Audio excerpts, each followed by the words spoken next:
This is literally Black Mirror shit, dude.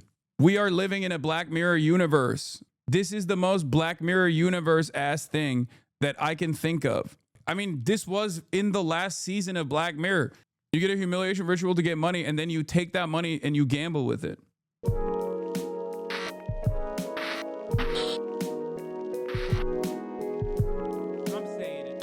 New York Times is on my ops' ass. Dude, right? It's not a right too early situation with stuff like that. I know I'm gonna be covering the New York Times Gamba article as well. So the thing is, the media moves much slower than I do. Like traditional media especially moves much slower than I do. In a lot of instances, it requires, like, I will give you a little bit of inside baseball here. There's a lot of journalists in here that already know this, but many of you might not. But it takes a long time and sometimes a lot of hand holding and a lot of convincing to be able to get an article like that pulled off. Okay. So there's a reason why someone like CoffeeZilla or someone like myself can be on the ball on an issue like this and consistently talk about it for almost like a year or something until the New York Times even figures out that there is a serious issue.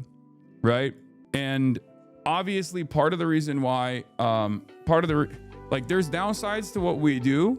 Like, for example, an investigation conducted by the New York Times into the dark and predatory world of crypto casinos will most likely have a lot more information in it than something that even myself or CoffeeZilla could potentially find, right?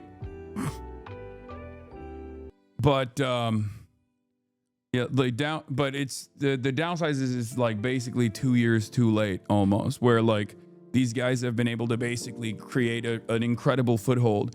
And not only that, but also by the time this article comes out, right? By the time this article comes out, they've already moved on to the next thing. So like right now, the other meta, like this is obviously still an ongoing problem, right? Like massive gambling issues, massive gambling addiction problems that they're creating for a lot of young people and whatnot. But and Eric obviously Eric Toller, shouts out to Eric Toller. He's a great investigative reporter. I'm a fan of his work. He played a big role in this article. So the current meta right now has shifted beyond crypto gambling, or at least like what the crypto gambling casinos have been doing is basically paying creators on every social media platform to consistently funnel people in, and also engage in some sort of media manipulation as well, whether it be botting the shit out of Reddit and different subreddits, LSF and the like, or whether it be the clip accounts, the clip farming accounts that they have, that they utilize for whichever, like they have basically they've moved on from purchasing and sponsoring major streamers into this new method of finding and plucking young talent and trying to make them into notable figures, right? Investing into them and potentially locking them into 360 deals with a management company. And that's the reason why it's not an accident. If you are a Kick streamer, if you get a Kick contract, you get a lot of coverage from a lot of these blue checkmark accounts nonstop that are specifically designed to create controversy and to create drama potentially against like people that these guys are beefing with, or consistently try to make them go viral. But then also there are entire Discord servers with bounties dedicated to like highlighting and promoting these Kick streamers in general. And they have massive there's a massive TikTok presence. That's part of the reason why you see stuff like, you know, this new guy Clavicular popping off everywhere, right? You might be wondering, like, where the fuck did this guy come from? Well, he was already, he had like a decent TikTok presence in the lookism, looks maxing, BP community, black pill community. And then he became a Kick streamer. And at the age of 19, he has like done a shit ton of plastic surgery to himself and stuff like that. But once he became a Kick streamer, you saw his clips pop up way more. He's going viral with way higher frequency. And that's because there are so many of these like booster accounts that are all over TikTok. So while the New York Times is covering this shit, you know, they've already, the meta has even moved on from this, even though this is still an ongoing issue. So obviously we'll cover this today. Eric Toller's piece on it. Crypto casinos have become a multi-billion-dollar industry. One of the ways they've grown is with an unusual marketing strategy, paying millions to internet celebrities to live stream themselves gambling for hours. A lengthy investigation from me, Nail Betty, and Jenny Rantas. Okay? We spoke to dozens of streamers, casino employees, mental health professionals, and industry insiders to understand how the new world of crypto casinos came about and how they aggressively market with live streamers who are popular with teenage boys. While some crypto casinos have big-time endorsements, Stake has deals with UFC, Formula One Racing, a Premier League team. They also rely on an army of online influencers and guerrilla social marketing. Social media marketing. You've probably seen the Stake and other casino logos on Twitter/IG everywhere, right? Like, this is an insane one, but 14-year-old Emmett Till was dragged from his house and was kidnapped, tortured, and lynched by a mob of white people after falsely being accused. Conan O'Brien today accused Drake of raping a minor at the Oscars, and the culture celebrated and laughed. Lol. Is this what the culture feeling? Lying on innocent black men. Gamble responsibly. Sponsored by Stake. We first started the story after noticing Vitaly Z playing Stake casino games while doing this pedophile catch videos where he would sometimes play on his phone with the alleged predators on stream. So yeah, there's the article as well for that one. Young men are particularly interested in the streamers recruited to gamble in crypto casinos like Stake, Roobet, and Rainbet. For example, XQC and Aiden Ross were popular gaming streamers on Twitch before being paid millions to stream on Kick, where they gamble for hours every week. A young man we spoke to who graduated from high school in May told us that he started gambling in crypto casinos when he was 14. He lost over $10,000 gambling and even took out personal loans to chase his losses. We found many stories such as this. And for those of you who, this is something that I've talked about quite extensively, as you guys know. This is something that I warned about quite frequently, as you guys know. And of course, they never let me get over that. Like, virtually every single one of these guys that went and got the cake bag became my number one ops, my number one enemies, and consistently would shit on me. And the irony is that like many of their fans that initially were also saying like, fuck Hasan, he's a snake, he's a bad person for calling this shit out, he's actually evil, he's a hypocrite, yada, yada, yada. Many of them also now agree with my position. Many of them also now basically realize like, yeah, this was actually pretty bad. It ruined the content for us, whatever. They still hate me, but at least they are of sound mind on this issue, you know? But often these gamblers told us video games with gambling features drew them in. The three I heard most often: NBA 2K with its gotcha S packs, Fortnite through wagering, CSGO with its skin market. Many gambling streamers got famous with these games, especially 2K. Roobet and many other crypto casinos are not legal in the United States, but U.S. gamblers, teenagers, and adults alike can dodge regulations with relative ease through the use of VPNs and verified accounts used with IDs purchased online, often from people in Africa and Asia. We spoke to a Canadian man who makes money just under 20 grand in 2025 through this fall, creating accounts on crypto casinos after purchasing photos of IDs in Kenya and India. He sells these accounts, and he also uses his referral code to get a fraction of what they wager. This referral system is a bedrock of crypto casino marketing. Streamers drive signups to their code, which rewards them based on the account's wagers. Often, this is also how casinos assess streamers' success. More wagered on your referral code equals a better deal from the casino.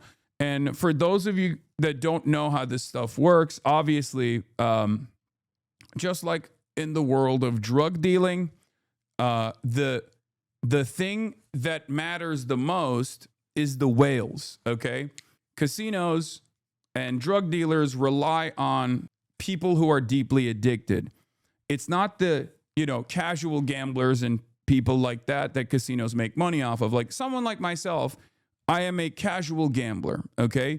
I have a lot of disposable income, and I will go and I will travel to Las Vegas and I'll drop a bag every now and then. But ultimately, I am not, despite the fact that I have a very addictive personality, I've never been, luckily, addicted to gambling, right? I've never been addicted to gambling because I just, do it in a very responsible and controlled way where it's like, this is money that I'm lighting on fire for entertainment. and it's fine if I lose this much, but I don't go beyond the amount that I've lost, right? So someone like myself is not a real earner for the casinos. However, someone who is deeply addicted, that makes much less money than I do, right? But is deeply, deeply addicted to gambling, is going to be a much more valuable person to a casino because they are willing to take out loans so they can continue gambling. They don't know when to stop. They will never stop. Like, they have a deep and crippling addiction. Those are the people that casinos make money off of. The reason why the marketing for gambling, for regular casinos even, revolves around casting as wide a net as possible by trying to get as many people in through the door with, like, you know, your first one is on us. Your first bet is on us. Here's $100 for you to do your first ever bet. The reason why they do that is because they want to cast as wide a net as possible so that they can find those whales. Okay, this is what casinos consider whales. That's why they give them a lot of benefits to hook them and then to keep them there to the best of their ability, right?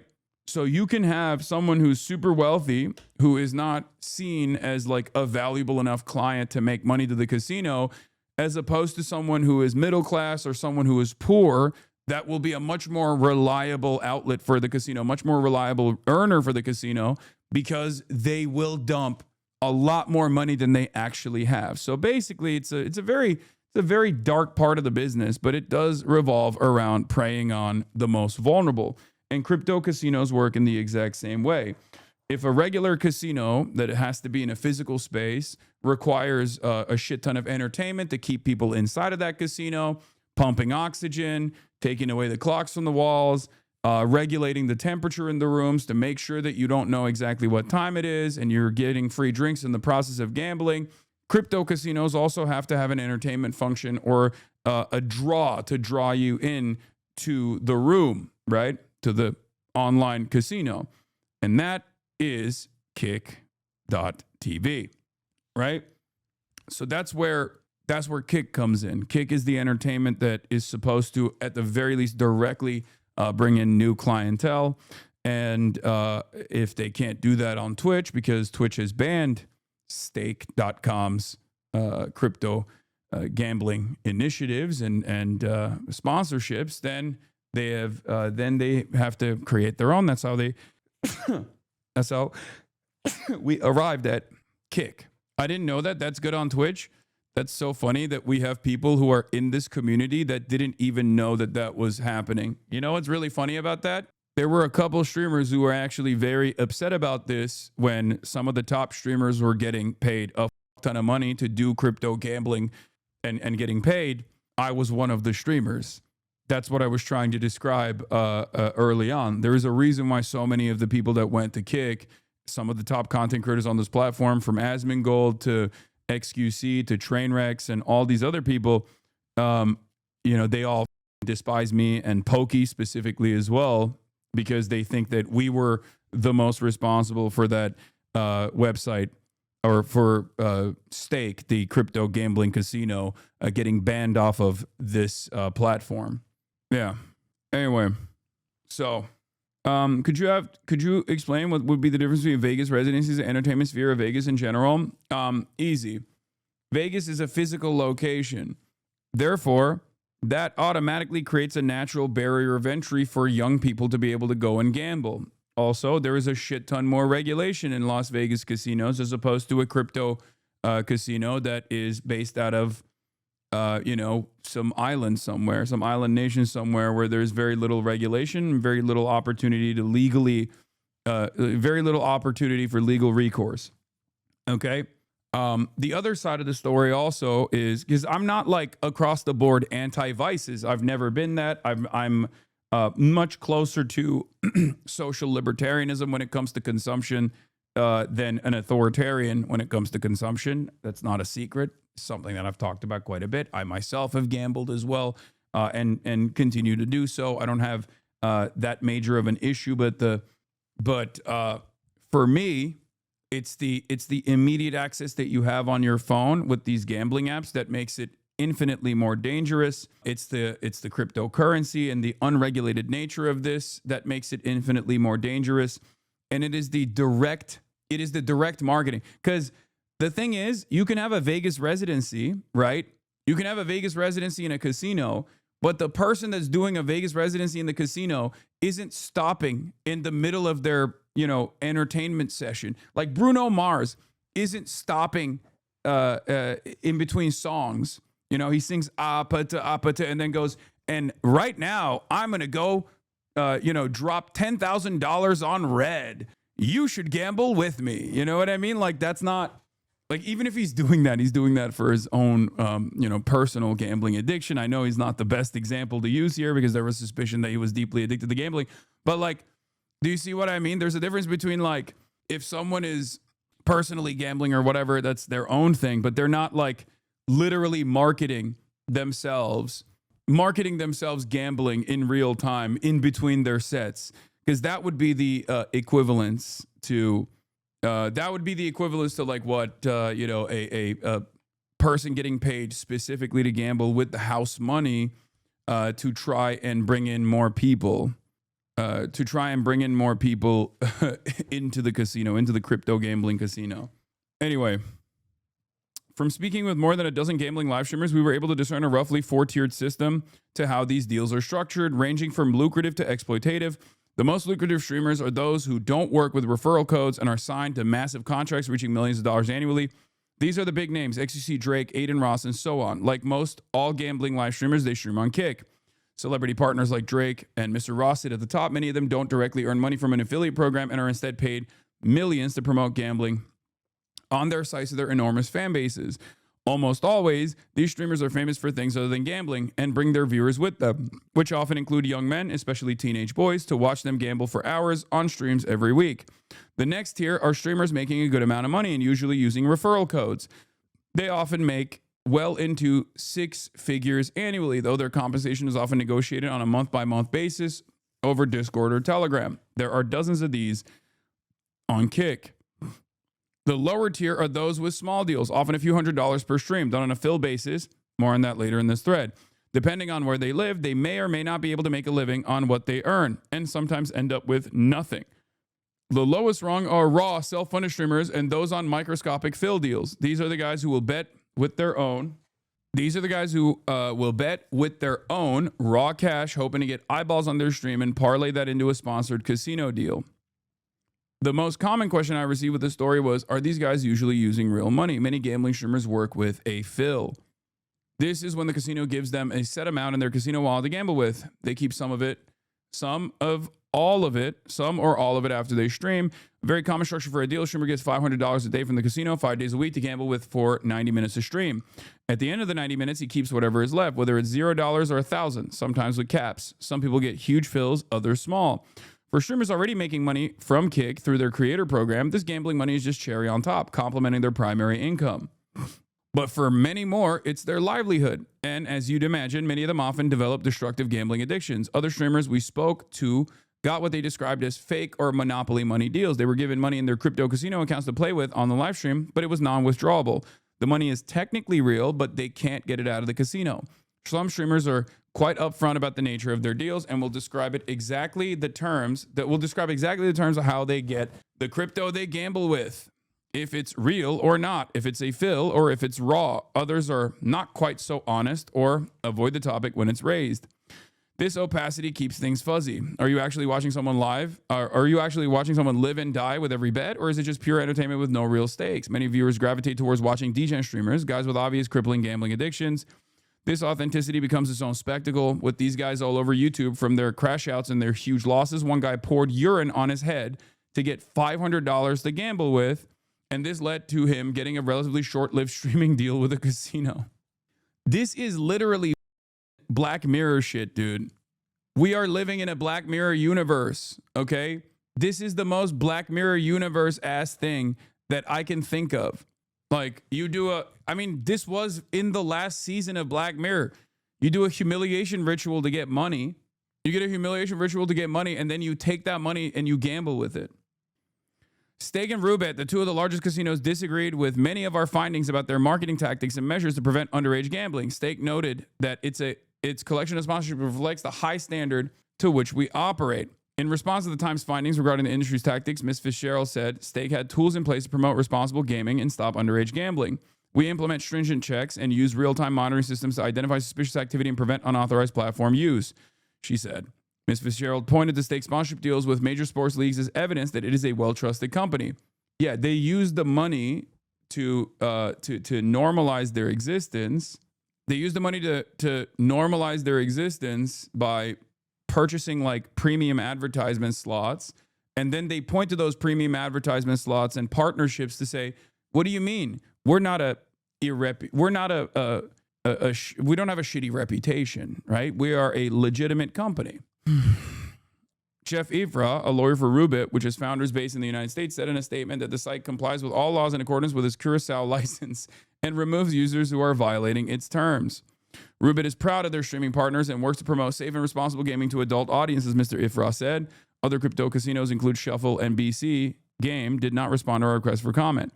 The spokesperson for Snoop Dogg, who had a deal with Rubit that ended shortly after we sent him questions, gave this response. The other celebrity streamers we reached out to didn't respond.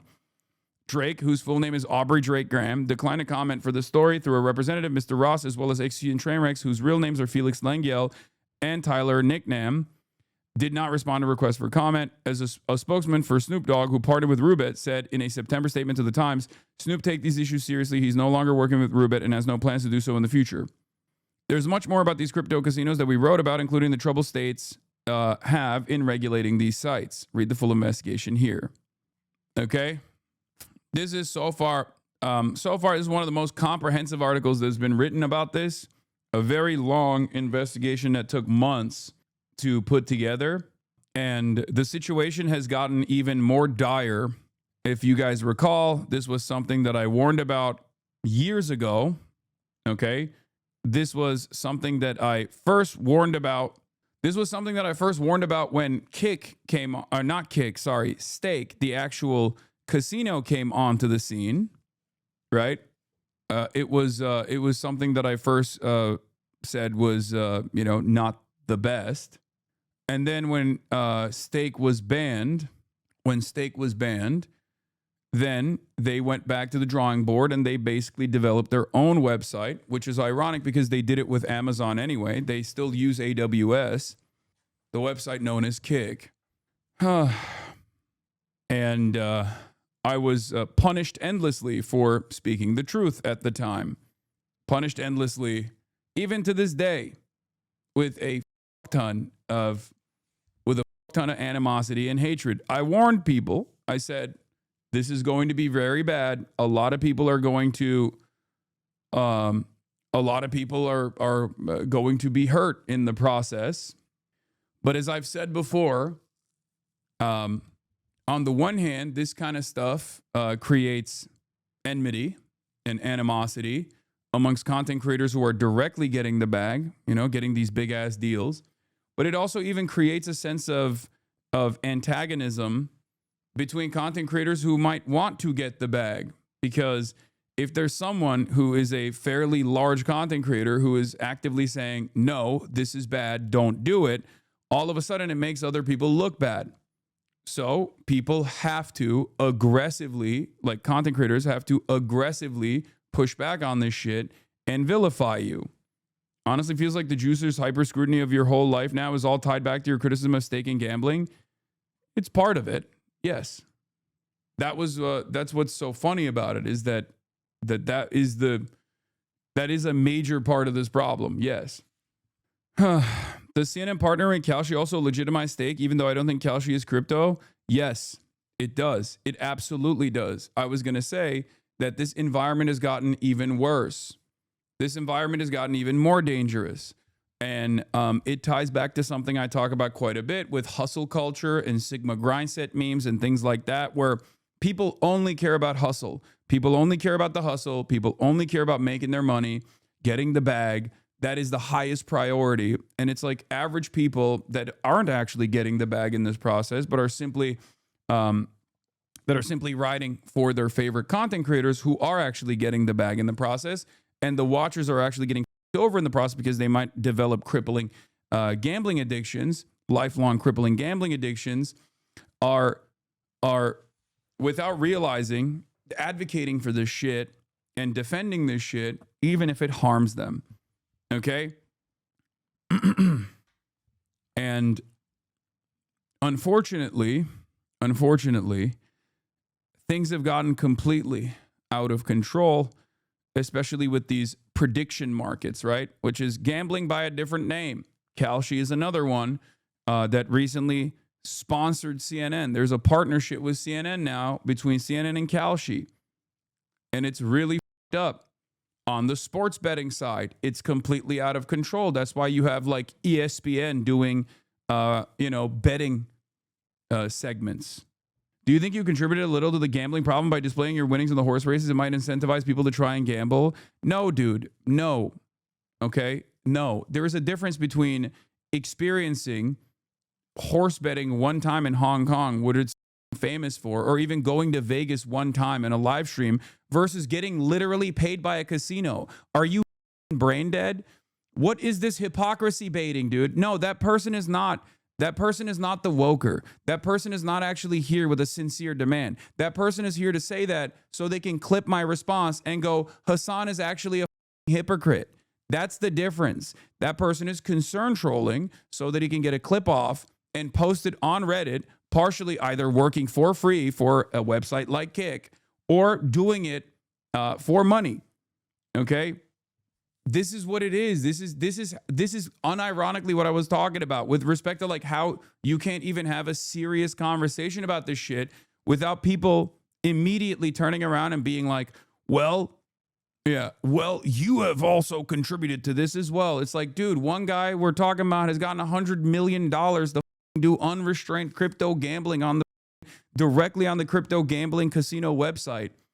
I also am not like, I'm not shy about openly admitting that I myself gamble. I gamble all the time. I gamble relatively responsibly. Not everyone can do that, but I don't have a approach to gambling that's like ban it across the board. I've never been a prohibitionist.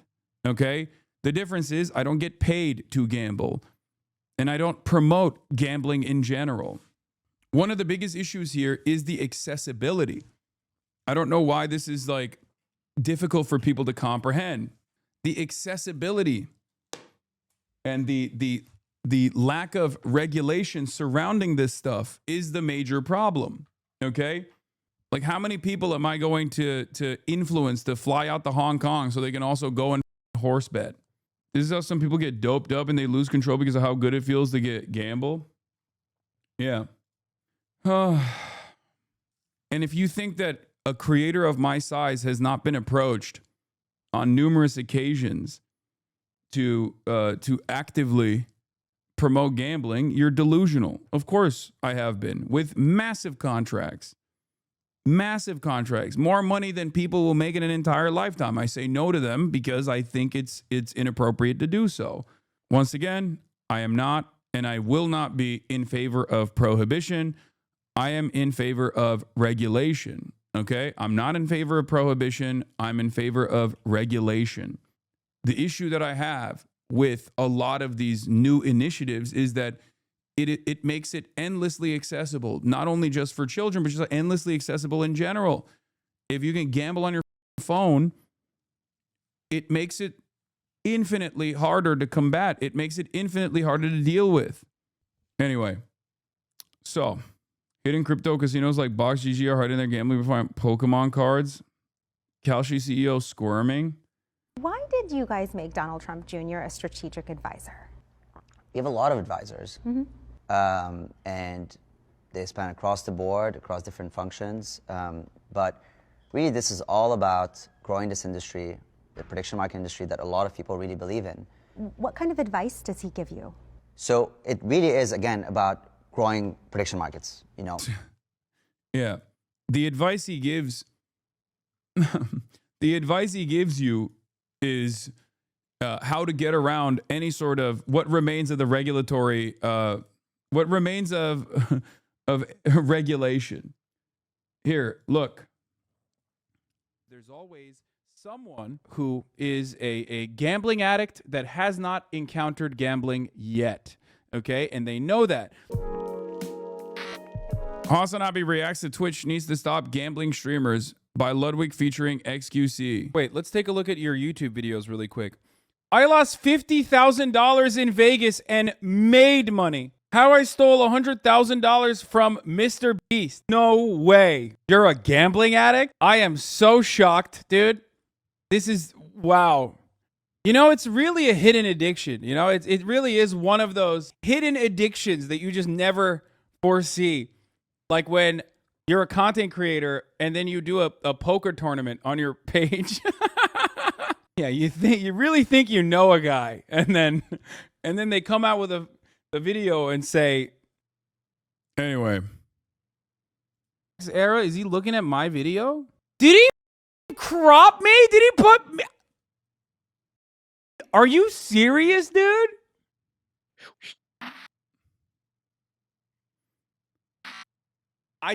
This was the meme back in the day when Ludwig would crop me out of thumbnails or put his face over my face. Fake voice. I know. Anyway, dude, you are farming hate right now. Wait, what? How am I farming hate?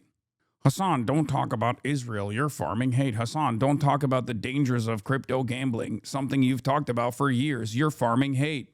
Hasan, don't talk about Kalshi and CNN. You're farming hate. What if CNN starts writing mean op-eds about you? The f do you mean? My entire life is farming hate from that perspective. Why do you think I have so many haters? Why? Why do you think I have so many haters? It's because there are a lot of things that people just don't want to think about, whether it be their fun that they perceive me as taking away, whether they perceive me as taking away their fun or not, doesn't matter. I've always operated with the same principle. If I see something and I think it's up, I'm gonna say it. Okay? It don't matter. Because this community hate Ludwig right now. Wait, what? What the f does this have to do with Ludwig, man? No one cares about the dangers of gambling. The 12-year-old XQC watchers that are gambling aren't watching you yapping about gambling is bad. Stick to politics. Bro, why are you still yapping about this? Talk about the Epstein files. He believes in prediction markets. We believe in prediction markets. A lot of people believe in prediction markets, and it's really about go-to-market and expansion plans. Does he come to meetings? How much do you pay him? What's his role? I mean, this is the son of the president.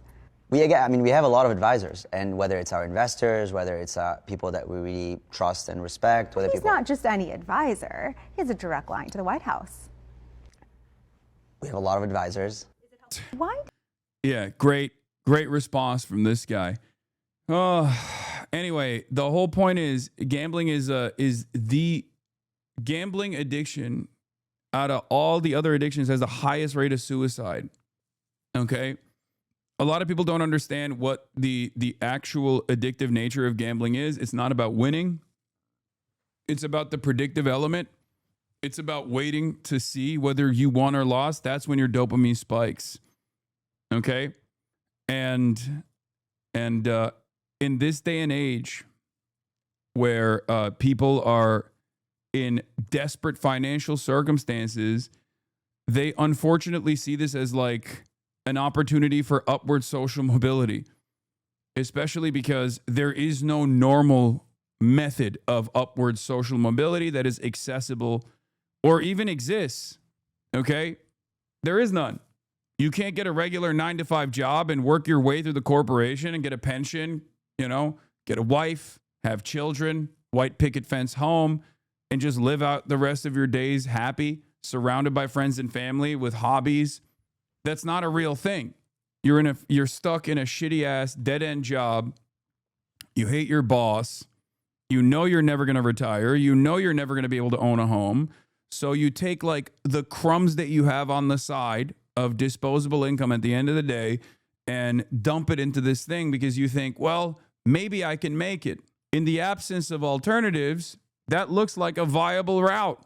And our society keeps pumping this idea. Our society keeps normalizing this perspective. And it's impossible to combat because these companies make a shit ton of money. And the more money they make, the more they can normalize their existence, the more they can continue getting partnerships, the more they can the more they can destroy whatever kind of regulatory hurdles would normally exist. It's the same principle behind sports washing and other forms of whitewashing for like Saudi Arabia or the United Arab Emirates, right? Like Gulf states that have done a whole bunch of horrible things have unlimited funds to basically hire every celebrity to go there and talk about how wonderful and how awesome it is until they have forcibly placed themselves in the collective consciousness of people in the Western world that might have looked at them a certain way, but no longer do because they're like, well, you know, my favorite celebrity went there and he really liked that experience. Maybe they're sick. My brother worked for a company that did customer service of one of these gambling things. Everything was very hush-hush. The amount of I'm going to kill myself he got in the chats are crazy. Yeah. Just start streaming, folks. Stream your 9 to 5 if you need to. Just find something to stream and stream it till all you do is stream and the money rolls in. I don't know how successful that will be, how viable that is either. But, you know, do you, I guess. Pog. Streaming my desk job. Of course, you would say that. Scared of competition, Lamau? Yes, exactly. Once we can bet on any difference of opinion, then finally poverty will all be solved. Yeah. I work at a law firm. I can't stream my 9 to 5. I'd go to jail, literally. It, dude. Chatter's like, I'm a nurse. I feel like I wouldn't be able to stream my job. It. Did you know some people are earning 6 figures betting on things like movie reviews, album release dates, and even whether a CEO gets fired? Here are the prediction markets, the other side of this. The commodification of hope has turned into the gambling on virtually everything. Back in the day, I feel like when you had to go to a bookie or something to bet money on any kind of, you know, athletic competition, there was a level, there was a separation between like the average person, the average Joe being able to do this and you know, the real addicts engaging in this sort of act. Now you can do it on your phone. And not only that, but now you can gamble on virtually everything. And back then, if someone like Michael Jordan, for example, would gamble on whether or not he could actually make a shot into the trash can, people kind of understood that as a guy with a serious problem. Okay? Like there are stories of Michael Jordan, you know, putting up massive bets about whether or not he'll be able to throw trash in the trash can or something from afar. Like, and he like gambles with the security or some shit. Like, because people know that that's a big issue, right? Like when someone would do that, when someone started gambling on like their golf swings or whatever, you were like, okay, Hank, it seems like you have a little bit of a problem, right? Whereas nowadays, with the invention of prediction markets, you can basically do that on your phone and everyone can do that. It is like completely accessible. That's like the max. If there are tiers to degenerate gambling addicts, being able to gamble on an album release date is probably the highest tier of a gambling addict. And now the highest tier of gambling addiction is completely serialized and incredibly accessible. You know, some people are now making 6 figures betting on things like movie reviews, album release dates, and even whether a CEO will get fired. A new wave of prediction market traders are earning full-time incomes on platforms like Polymarket and Kalshi, where users wager on real-world outcomes in politics, sports, pop culture, and finance. And the payouts are getting big. One bettor made more than $44,000 correctly calling how Moana 2 would perform. Another pocketed $7,500 predicting the release date of Taylor Swift's latest album. And these aren't random guesses. Super users say the edge comes from being early and being obsessive. They scour small review blogs for early film reactions. They analyze. Brother, I'm on these gambling markets. As we've shown on this broadcast before, is it Polymarket or Kalshi that has like a bet on whether or not I will attend the Zohran Mamdani swearing in ceremony, dude. Like, that's insane. That's insane. What the hell is going on? I'm not telling you guys whether I'm going to attend or not, okay? Because I don't even know. It's not even something that I had considered at all. And I hate that this is like... song streaming data. They use AI bots to track political schedules. Some even study arbitrage techniques that look a lot. But like, think about how up this is. I could literally every day talk about how I'm going, how I'm going to go, definitely, and then just not show up. And I could put money on the no pick.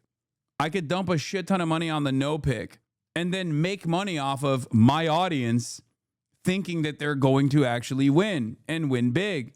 Okay? Please do not bet on this shit. Don't be stupid. Jesus Christ. I cannot believe that we're just calling gambling on the news or even other more irrelevant shit than the news a prediction market. And when you call it a prediction market, there's less regulation surrounding it. So you can do whatever the you want, I guess. Awesome. More like hedge fund trading than gambling. Platforms like Kalshi and Polymarket are now valued at around $10 billion, and Wall Street is paying attention. Big players, from DraftKings to FanDuels, are pushing into the space, calling prediction markets the next evolution of financial trading. But pros warn that the rush of dumb money is changing the game. These markets are peer-to-peer, meaning traders profit off of each other, not a casino. And as more users pile in, competition is getting tougher. In an October survey, Bloomberg Markets asked 406 readers about prediction markets. 90% of respondents said that they saw a convergence between gaming. China had opium that led to their decade of humiliation. America will have gamba. Yeah, the difference is China didn't bring the gambling apps to the United States of America. We did it to ourselves. Yeah, there's a frog in the boiling water elements on this too. On Polymarket, you can bet on whether Gaza will be ethnically cleansed. On Kalshi, you can bet on whether there will be famine in Gaza. That one paid out for yes, by the way. This is objectively depraved and should not be legal. But it is not only legal, but totally normalized and never commented on by anyone in our media. CNN, by partnering with Kalshi, is going to be reporting on the news now while offering the chance to wager on these events on mass death, starvation, dispossession, and genocide. Trying to bring fentanyl to the USA, though. Brother, the Purdue family, or the Sackler family, is not Chinese, okay? The Sackler family is American. The Sackler family is not Chinese. They are capitalists, okay? They are capitalists who wanted to make money off of an unimaginably addictive substance that they specifically lied to every doctor and pumped every healthcare provider with. That's the starting point. That's how this happened. It's pure cope to be like, well, the Chinese are shipping in the chemical substances that are necessary to create fentanyl on U.S. soil. Okay? That's just pure cope. It's pure cope. This is the problem. This is why this kind of distraction is so stupid for a lot of people, because it works on a lot of people. They go, yeah, this is not a homegrown issue that the American government refused to tackle, refused to deal with, refused to punish the people responsible for it. It must be China, you know? Is there an affordability crisis that is imminent, that is actually harming a lot of people, ruining what shred of hope Americans might have had for upward social mobility?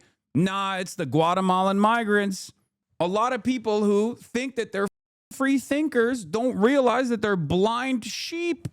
They hear someone go, nah, it's the Guatemalans, and they go, you know what? That seems right to me, brother. Don't need to think about it any further. It's always the free thinkers, the so-called free thinkers that actually are, that lap up all of this kind of propaganda, all of these distractions. No critical thinking whatsoever. Anyway, the fate of victims on an ongoing genocide, a genocide often supported and backed by these same investors and executives of these gambling apps, are just another chip on a roulette table. The total dehumanization of the billions of NPCs they wager on and fleece is complete and total. Someone should ask CNN reps, now that they've partnered with Kalshi, if they will be offering betting markets on air that involve wagering on mass famine and populations experience genocide, like Kalshi did a few months ago. Would love to hear their answer. They will never ask that. I'm curious, forecaster Enton, since you're reportedly the point man on this. Yeah, I hated, as much as I love Harry Emden, Holy Toledo, I hated every time he brought up Kalshi. If you recall, months prior to this full-blown announcement between CNN, this full-blown partnership between CNN and Kalshi, if you recall, he would always bring in the prediction markets into his analysis. Toledo has fallen. Anyway, Harry Emden. And you would always say this is such bad journalism because it's not journalism. But it is a reliable source for statistics on a news show? No, it's not. No, it's not. Especially because you do it on your phone. No, there are so many instances where Kalshi and Polymarket tried to literally game out the outcome. Or so many instances where these betting markets, these prediction markets, were getting massive donations to make it seem like one candidate was actually overperforming as opposed to the real polls that were coming out. Are you crazy? But you're not allowed to bet unless you're an expert on the topic. Yeah, exactly. Only the experts are betting on Kalshi and Polymarket. At least with polls, which get things wrong, there is a vested interest in traditional polling to make sure that you are as close as possible to the final outcome. Okay? And if you get it wrong, then your reliability goes down, right? With betting markets, if you get it wrong, it doesn't matter because one side is still winning over the other. So using that, using a betting market as a reliable metric for the potential outcome of an election is insane to me because they have a perverse incentive. They don't have an incentive in being reliable. They don't give a shit whether they're reliable or not because one side is always, as a matter of fact, one side makes more money when they're unreliable, actually, because the payout is bigger. And finance in the future. And almost an equal number say the blurring line between investing and gambling warrants further regulation. Still, many see opportunity. For traders with real skill or real luck, prediction markets have become the latest speculative boom, blurring the line between investing, gaming, and everything in between. Anyway, all right, but yeah, this is the big article. David was 14 when he placed his first bet with a crypto casino, a website where people use cryptocurrency to gamble on online games. Stuck at home during the pandemic, he started spending more time on the sites. He watched as celebrities like Drake and the live streamer Aiden Ross played on the casinos too. Social media personalities collected huge paydays for streaming more and more videos hyping up the sites. David, meanwhile, developed a gambling addiction before he turned 18 and lost thousands of dollars.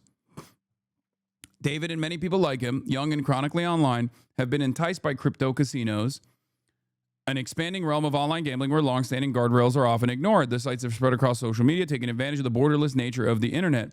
They offer hundreds of games, including blackjack, sports betting, and flashy online slot machines. They operate with fewer restrictions for gamblers by obtaining licenses in small island nations. And although they are not legal in many countries, including the United States, the casinos have become gambling havens where teenagers and problem gamblers play and even earn income by promoting the sites, a New York Times investigation has found. This flourishing industry has been built by operators willing to deploy an exploitative marketing system. The Times found that their strategies encourage reckless wagers, turn social media influencers into casino recruiters, and lure in young people, one of the demographics most vulnerable to addiction. One 20-year-old said he was first hooked on the sites in high school, placing wagers with friends after baseball practice. Another gambler said he took thousands of dollars from his parents and spent it on crypto casinos. David, who asked to be identified by his middle name to protect his privacy, said he emptied out more than $12,000 in childhood savings when he turned 18 this year and converted it into cryptocurrency on a website. He bet it all, doubled it, and then lost it all. He later took out and gambled away $4,000 in personal loans without his parents knowing, trying to earn it back. I lost sight of what money actually is, said David, who graduated from high school in May. Online gambling, particularly sports betting, has spread across the country over the last several years as more states have legalized it. Crypto casinos operate outside of these structures by functioning as offshore entities and by allowing gamblers to use cryptocurrencies to traditional financial systems. The speed at which crypto casinos are moving and the loopholes they are identifying and seizing on have left lawmakers and regulators struggling to keep up. Many sites do not have strong identity verification and are able to advertise on social media with little oversight. The other side of the story is it's infinitely harder to actually take out the money, whether you actually end up getting, even if you end up actually winning. It's also much more difficult to take out that money. It's super easy to sign up and super easy to gamble and super easy to lose real money. It's much more difficult to actually take out that real money, for the record. 8 years ago, crypto casinos were obscure websites. Now they are a multi-billion-dollar industry with dozens of operators. The success of Stake and Roobet, two of the largest casinos, has enabled them to sign partnership deals with UFC, Premier League soccer teams, and celebrity rappers like Drake and Snoop Dogg. To help drive this growth, Stake and Roobet and all other sites like Shuffle and BC.game have built an army of live streamers who broadcast themselves gambling for hours a day. The streamers create online communities centered on the casinos, and they offer giveaways to dedicated followers. All the while, crypto casinos incentivize content creators to bring in more customers through affiliate programs, which pay a commission on wagers placed by gamblers they recruit. Now, the interesting thing about Stake is that Stake couldn't actually directly sponsor a Formula One team, but Kick is technically a separate entity, even though it's not, right? Kick is a money sink, but because Stake is a money printing operation, that is almost entirely controlled by like 3 people or something, all of which are like multi-billionaires at this point. They can use Kick. They can basically burn billions of dollars on Kick because they're generating billions and billions of dollars of revenue. So Stake is the actual crypto casino, but Kick is the front-facing operation of said crypto casino that has like 1 degree of separation from Stake, and therefore, if European regulators say, hey, you're an online crypto casino, you can't sponsor this Formula One team, well, Kick certainly can. You understand? Popular gambling streamers flaunt their extravagant lifestyles while their fans wager more, vying to be the next gambling influencer. Their content thrives in the manosphere, the male-centric online community where prominent voices talk about getting rich quick and skipping the traditional route to a 9-to-5 employment. As these sites grew larger, they paid online celebrities multi-million dollars to promote the casinos. In August, Drake and the famous live streamers Aiden Ross, XC, and Trainwreck gambled together on Stake for a live audience. I've dreamed of this night. All my guys in one spot, Drake said, before the group streamed themselves gambling together for 3 hours. Drake, whose full name is Aubrey Drake Graham, declined to comment on this article through a representative, Mr. Ross, as well as XC and Trainwrecks, whose real names are Felix Lengyel, Tyler Nicknam, did not respond to a request for comment. A spokesman for Snoop Dogg, we already covered that part. To understand how these sites built an online marketing machine, the Times analyzed hundreds of videos produced by gambling streamers, sifted through thousands of messages in online chat rooms, obtained private messages sent by casino representatives, and reviewed cryptocurrency data from gamblers and the casinos. The Times also spoke to more than 24 people who worked in the crypto casino world, including affiliate streamers, marketing managers, and casino employees. Some said it was an open secret that the marketing practices could encourage gambling addictions and entice underage gamblers. Thousands of people have produced videos of themselves gambling on crypto casinos. In August, viewers of the top 100% gambling streamers watched 12 million hours of their videos, according to data from the analytics website Streams Charts. The finances of crypto casinos, which, by the way, I think like Streamer Charts. What? As a self-proclaimed socialist, why do you take part in Christmas, which is purely a capitalist manipulation of people to spend money? It's not even related to Jesus. Dude, no, this is not a too woke chatter. No, you don't understand. I don't think this is a too woke chatter. This is not like, this is a person who's either memeing, okay? And I assume this person is actually, no, this person is just memeing, okay? They're not being sincere. They're not being sincere. I'm not memeing, I swear. Jesus was not born on the 25th. Okay, never mind. This person is a too woke chatter. I'm 100% sincere. Oh my God. Brother, I'm also not a Christian. Like if Christmas was a 100% Christian holiday, it still would be strange for me to celebrate it, I guess. It's because I'm not a antisocial weirdo, okay? I enjoy fun things. I don't give a shit whether or not it's like whether or not this is a true Christian holiday or not. Are you okay? We also do a thing called socialismus as well, where I'll take Amazon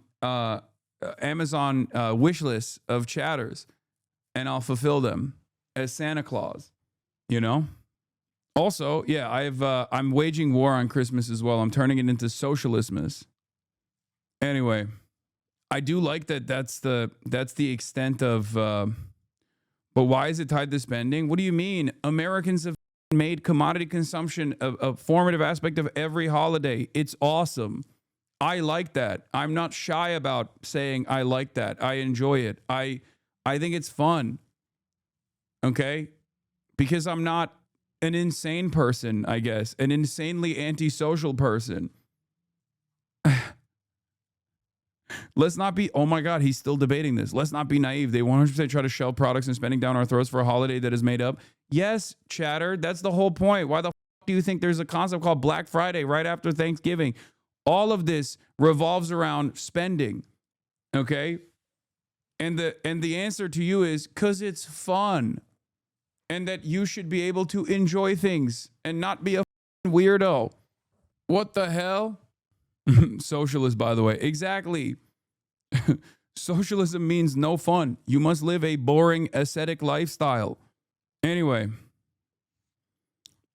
Labeling the YouTube streamers in partnership with Steak, but not the cake streamers. Yeah, okay.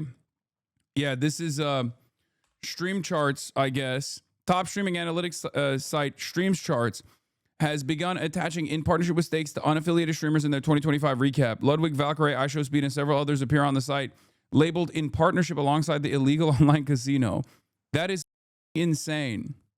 Illegal online casino when Stake in 2025 is one of the most regulated gambling brands. Like, how do you find yourself fighting for, like, you are the Japanese soldier who kept fighting 29 years after World War II, okay? Like, how are you finding yourself at any point in time advocating for the interests of a unregulated crypto gambling casino on the internet, dude? It blows my mind that there are people like this out there. Like, you are less than a human at that point. I mean, which this person might literally be a bot regardless.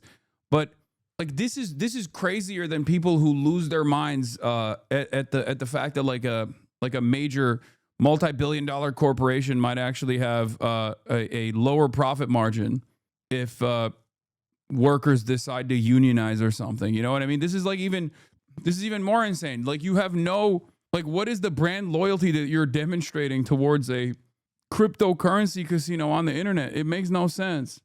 This question asked this is why XQC spends all day hating on you. I had no idea why he hated you so much. Wait, this is a part of it. It's not the only reason, but it's a big part of it for sure. That's definitely when our relationship soured and he started calling me a snake. Hasan. It was just pure projection. Love you to death, homie, but how can you deny having anything to do with this? Auntie boy on Instagram. I'm tired of being not Chinese. Okay, calm down, chatter. We're talking about serious shit. But yeah, that is a lot of, I forget that there's a lot of like new watchers who are probably completely unaware. It is a lot of new chatters are completely oblivious or unaware to like what this relationship used to look like back in the day. It's also, what was it? Slippery slope to make lying illegal. Lol, we are cooked. Fuck, what was the, there was another thing I was going to say and I'm forgetting. Yes, I know the United States seized the oil tanker off the coast of Venezuela. Okay, I know.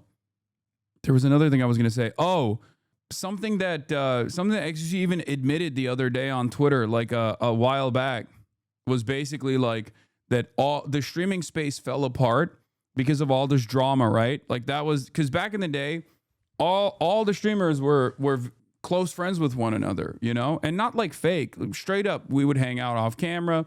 And there was much more of a collaborative nature with the content that we were creating. Something that you see with like clicks on the platform right now with like the FaZe Boys, AMP and whatnot. It was broader than that, right?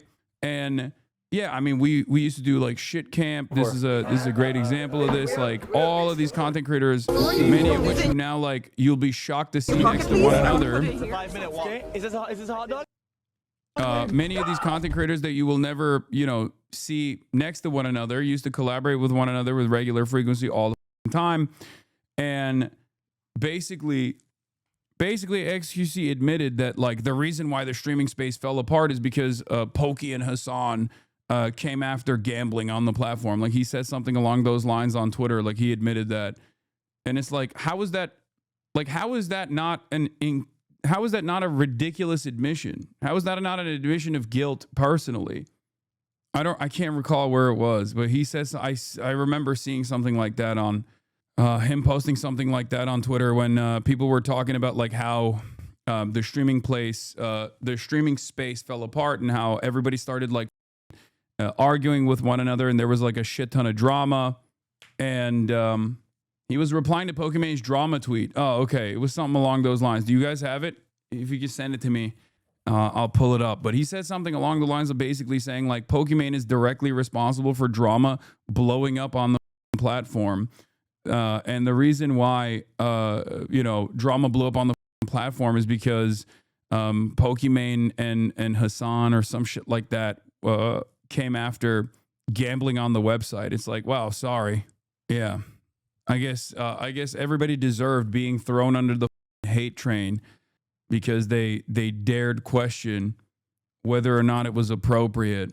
They dared question whether or not it was appropriate to get get your somewhat underage audience hooked on a crippling gambling addiction. Yeah. Daily reminder that I was doing GTRP by day, slots by night in my corner, streaming until everyone heard. Farm me and Trainwrecks TV for drama and clicks. Miss me with that energy. Walk the walk. You can reply to her post directly. It's on the same website. Also, I just read this again. What the fuck are you even saying? People know where I stand on everything always. Do you think she doesn't know? That's how I view things. Pick unrelated. Yeah, just say it to her instead of replying to Fearbook. You are 30 years old, lol, learning how to grow a spine from Jellywig. Afterwards, the most prominent streaming circle completely dissolved. Relationships broken. We ended up so divided that kick had to be made, which even though it created competition, divided us even more. Want streaming to be more about games? Play games. I mean, this is literally a admission, right? Am I crazy? This is the closest we will ever arrive to something that I say all the time, which is that these guys wanted to make money and they basically were willing to throw under the bus previous friends of theirs because, they were calling into question the ethics and the morality of like having an unregulated crypto gambling casino on the website let loose on these audiences. Like this is just a self-report, but unfortunately, because critical thinking is not exactly common nowadays, people see this and go, yeah, that's my base juicer, I guess. It blows my mind. Anyway. And keep in mind, this is already super rich people doing all this shit to get even more rich. Yeah, that's also another part of this puzzle as well. I don't know. It's just like, I genuinely don't think Felix understands he's giving up the game. I don't think he realizes he's saying it was more important to collab strictly for money by his logic than anything else. And that since Gamba got him a bigger bag, he just went with that. I don't think he recognizes he's snitching on himself.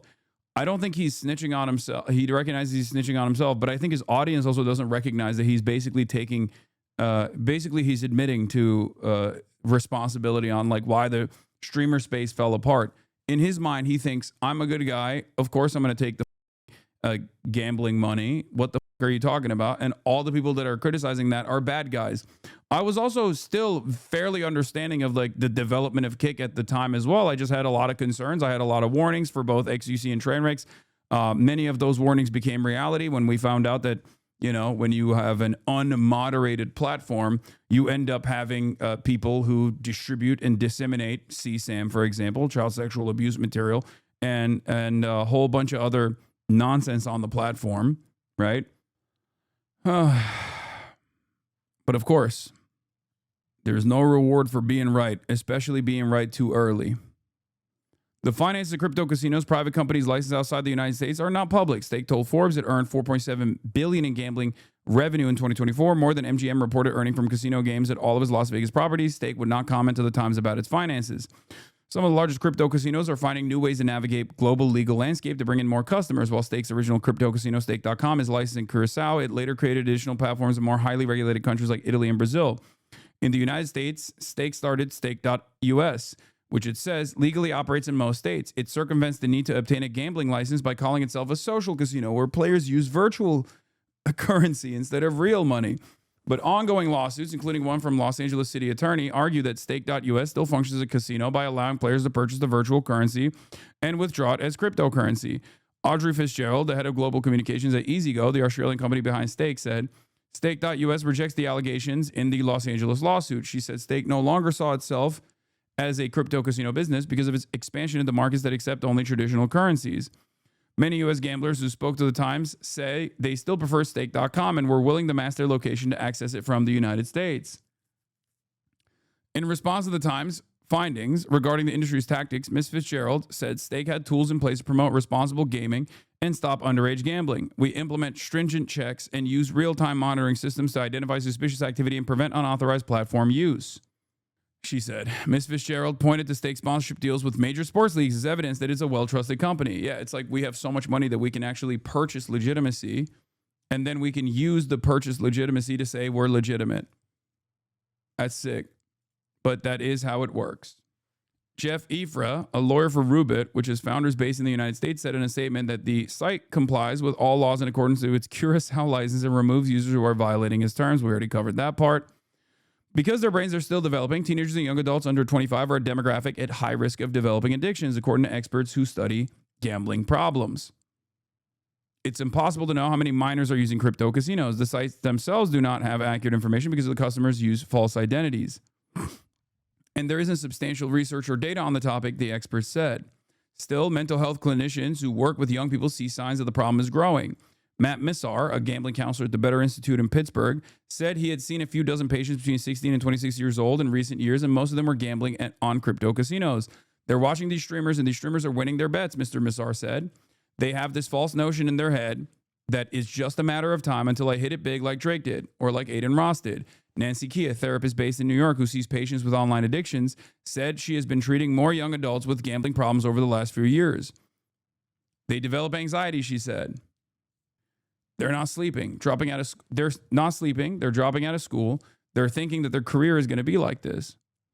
The backbone of this industry, after Bitcoin, the first major cryptocurrency, gained wider traction in 2017, sites like Stake and Rubet helped transform online cryptocurrency gambling into a major business. Their focus on social media marketing, especially through the live streaming platform Twitch, brought in popularity across the globe. But in 2022, Twitch banned videos promoting crypto casinos amid growing concerns about user safety. Stake's founders quickly built a solution. They started their own live streaming website called Kick with fewer rules and restrictions, which has proved to be a boon for streamers who are signed on to be affiliates for crypto casinos. Affiliates are the backbone in this industry, said Akhil Saran, the chief marketing officer of EasyGo, who has worked on Stakes marketing for years, during an April podcast interview. Anyone registered to play on the casino's website can become an affiliate and start trying to earn more money with their content. Affiliates are given their own referral code to share with their followers, and they get a commission on wagers placed by people who sign up with that code, calculated based on the odds of the games they play. Slots, which are popular in gambling streams, tend to earn higher commissions than skill-based games like blackjack. Streamers can see the program as pathway to earning a living making videos, but the Times found it essentially turns them into casino promoters who need to keep their fans gambling. The overall marketing system generates more wagers through deals between crypto casinos and different tiers of streamers. We covered the different tiers earlier. The financial incentives for streamers can encourage people to make reckless decisions on camera for views. Degen, short for degenerate gambling, where people make outrageous wagers, is celebrated by fans on social media. And we talked about it already. Someone pissed on himself, or someone dumped piss on himself to get $500 as a part of a dare from another streamer. And shortly after, BetVault, a small crypto casino, gave him a paid deal to make more gambling content. They were like, yes, this is exactly what we're looking for. Some gambling streams misled fans who may believe they are watching people take real risks. Mislead fans. Two affiliate streamers told The Times that they earn a flat payment as a part of their deals and that the wagers in the videos have no stakes. The money is provided by the casino and they cannot keep their winnings. As streamers have been pushed to bring in more customers, this was a big drama internally in the gambling sphere. Like some streamers actually play with house money and don't even get any earnings, win or lose, in those games, and they're just faking it. And other streamers actually do get fat contracts and they get a flat fee. Ironically enough, they get paid a lot more than these other guys do. But they're actually playing with their own money, so the stakes are real, right? As streamers have been pushed to bring in more customers, they've developed techniques to reel them in. Take a live stream from Club Cheddar, a gambling streamer account. Club Cheddar did not respond to a request for interview. The main video features a streamer gambling on different games for hours with live reactions and commentary drumming up excitement. Simultaneously, viewers are chatting with one another and the streamer, cheering on the wages. The streamer promotes the affiliate code throughout the stream and sometimes offers giveaways to people who are watching. To encourage more bets, some streamers have leaderboards that give out rewards to fans who have gambled the most in a month. The leaderboards can reveal how much some fans are willing to wager on crypto casinos. The top 5 fans of SizTims, one of the most popular gambling streamers, wagered more than $1 million each in September alone, according to their leaderboard SizTims publishes online. Yeah. Anyway, in 2017, Sam DeMello was 30 and struggling with a gambling addiction when he asked every gambling website he used to ban him. The process known as self-exclusion is one of the key tools available to stop problem gambling. According to experts, and states with regulated gambling require casinos to honor the bans. He said even the offshore sports betting sites he used properly excluded him. Then Mr. DeMello found some of the early crypto casinos. The sites were the only place he could continue betting when he relapsed, he said, because they ignored his attempts to self-exclude. I basically put myself into the black market, he said. Now, years after he successfully quit gambling, he still gets calls from those smaller crypto casinos encouraging him to return. Since creating Evive, a mobile app that provides support for people experiencing gambling problems, he has heard similar stories over and over. The casinos also became known for weak or non-existent identity verification protocols that failed to ensure gamblers met minimum age requirements and were located in countries where the sites were legal.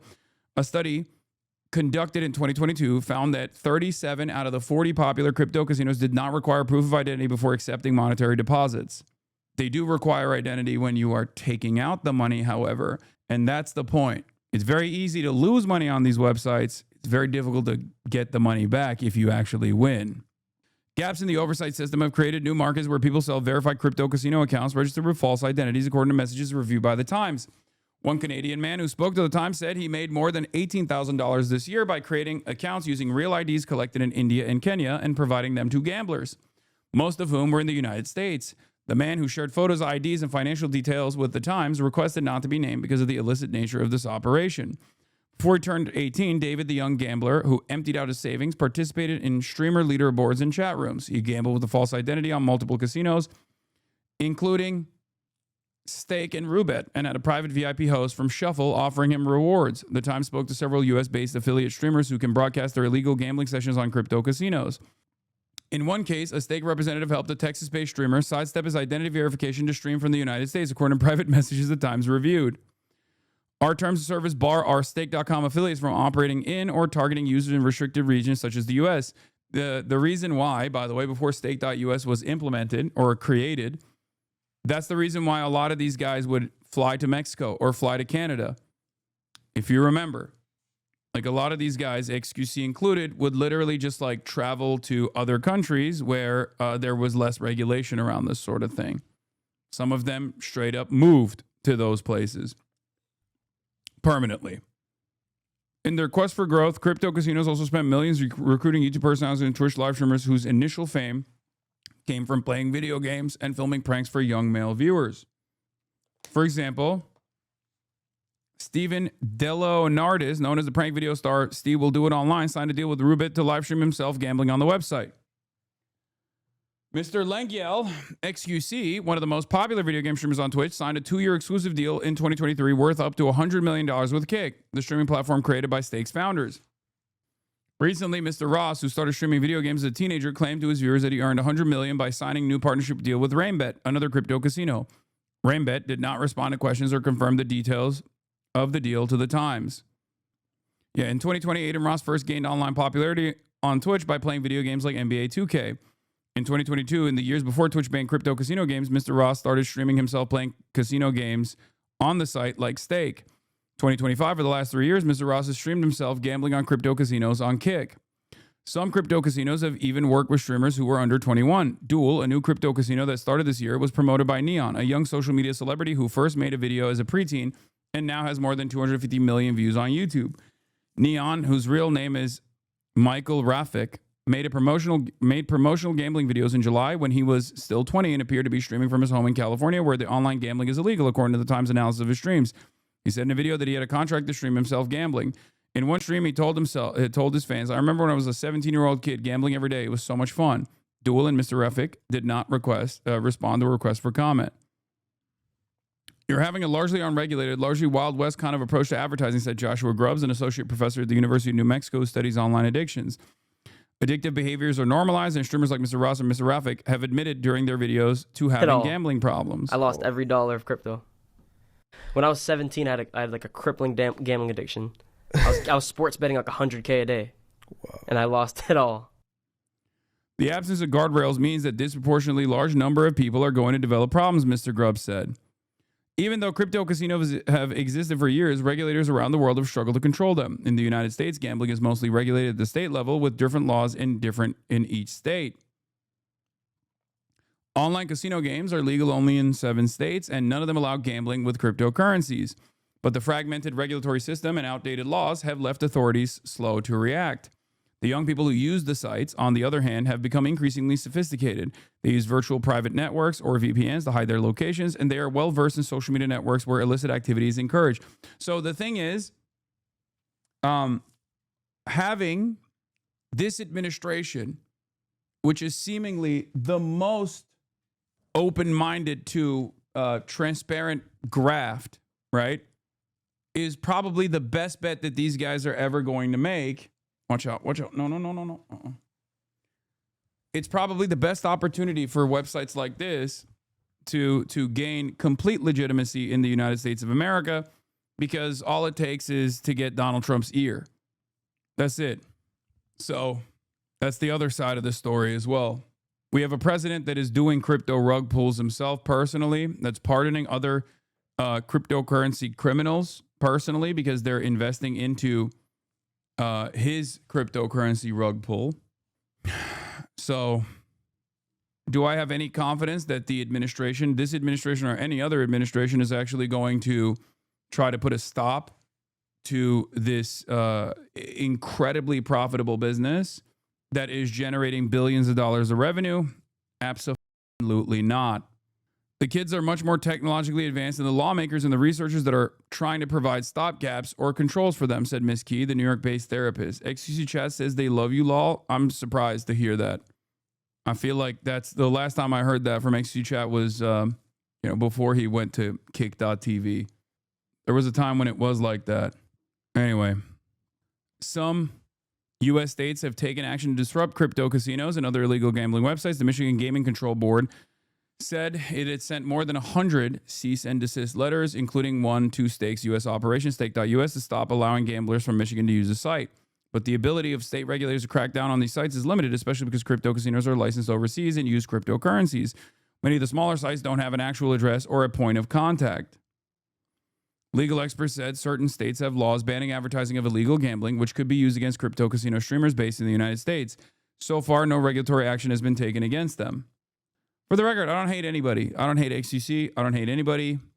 I just wish that there was less drama in this space. I wish that there was less gambling in this space. I wish there was less promotion of vices such as gambling in this space, because I do think it's overall very harmful to the audiences that are watching that don't realize that they're buying into this lie and getting saddled with lifelong gambling debt potentially. Okay? That's it. XQC calls you a commie terrorist. Yeah, I don't care. People, listen. People call me a bunch of different names, okay? Other content creators do this as well. They farm it. They farm the hate so they can, generate drama, generate clicks for themselves. I don't care. If I spent a good deal of time getting upset about that sort of thing and, thinking about how things went wrong all the time, I wouldn't be able to do what I'm doing and talk about the news. I'd have to consistently cry on camera about how many of the large content creators have actively farmed hatred off of my name. Ironically enough, for the positions that I hold, which many of the audiences will inevitably arrive at the same conclusions on. Okay? That's it. I'd go insane, and the content that I put out would be awful. It'd be dull. You would hate it. Okay? Time will vindicate me, as it has time and time again. Okay? It sucks that the space is fallen apart, and there's so much drama, and there's so much clickbaiting, and so much clip farming, and so much hatred. And even the FaZe boys are finding out about that as well. Because once a community gets to a certain size, all of these other drama-focused streamers will start seizing on that fame, seizing on that shine, and will actively farm hatred off of them. And it just happens to there is a contingency of parasitic streamers and other content creators in the periphery that are always looking to farm drama off of whatever the other people are doing. Some of them are the largest content creators on this platform. They will masquerade this incredibly self-interested initiative that makes the place way more toxic, makes this space way more toxic. They'll frame it as accountability, okay? They'll frame it as though they are actually demanding accountability when in fact there is no need or no such demands for accountability at all. They just want to beef up the toxicity, push and pull in different places. And all of that creates content for them. Their entire content relies on this. None of that shit would get traction if there wasn't an appetite from it from the audiences, though. The problem is US in reality. Yes, there is an appetite from the audiences for sure. Okay? There is. It's very real. It's unfortunate, but there's not really much you can do about it. I think that streamers should have, or content creators should have a higher degree of responsibility with what they promote and what they push for, though, in my opinion. In August, the coalition of 50 U.S. attorneys generals admitted they needed help addressing the growing problem of illicit online gambling, including crypto casinos. In a letter to Attorney General Pam Bondi, they asked for the Justice Department's assistance to seize assets and internet domain names from illegal online gambling operations and to block access to their websites. Since 2013, U.S. DOJ enforcement actions against illegal offshore gambling sites have been extremely limited, the letter said. A spokeswoman for the Justice Department told The Times in response that illegal internet gambling sites pose a threat to public safety and that the department was committed to holding these operators accountable. Will they actually do it? I don't know.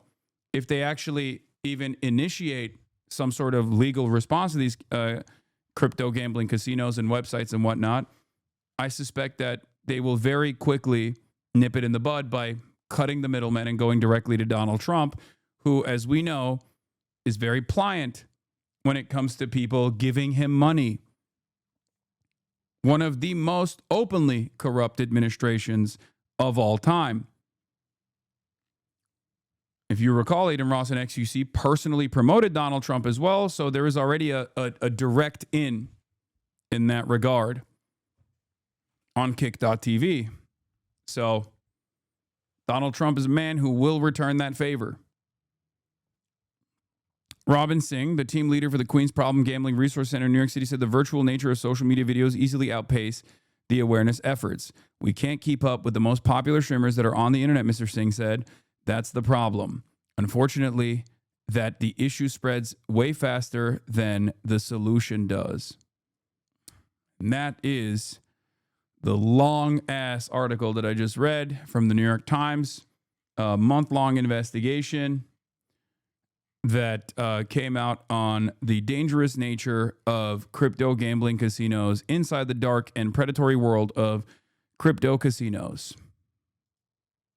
Okay? Rare New York Times W, you have to remember something. This is why I always still say mainstream media is an incredibly important resource, okay? This is why I say it's an important resource. Although their impact and their reach is diminished, and although they still, when it comes to like foreign policy related things, will always play the State Department line uncompromisingly, unflinchingly. When it comes to like domestic affairs and things of that nature, there are still very good articles that they write. There's still always going to be good investigative reporting that takes place in these websites. Okay? I think in today's day and age, calling something popular needs to be considered differently. Drama clips might be popular, but is that because they are genuinely popular or because the algorithms are promoting it? It's like when Facebook altered the algos to show folks way more video content. It wasn't as popular as the views of the algos showed. I mean, there's definitely a popularity argument for this. That's why, listen, this is also part of the reason why I always say, look, you might be disagreeing with me right now. Just give it a couple months, maybe a year, and you might find yourself agreeing with me, okay? At least that's how it's gone so far. That's why whenever I receive pushback for a take that I have on like something that people consider to be popular or haven't really thought too much about, and yell at me over, I just say, look, history will vindicate me, and I move on. Okay? Hasan Reactions is one of the best ones in the React channel.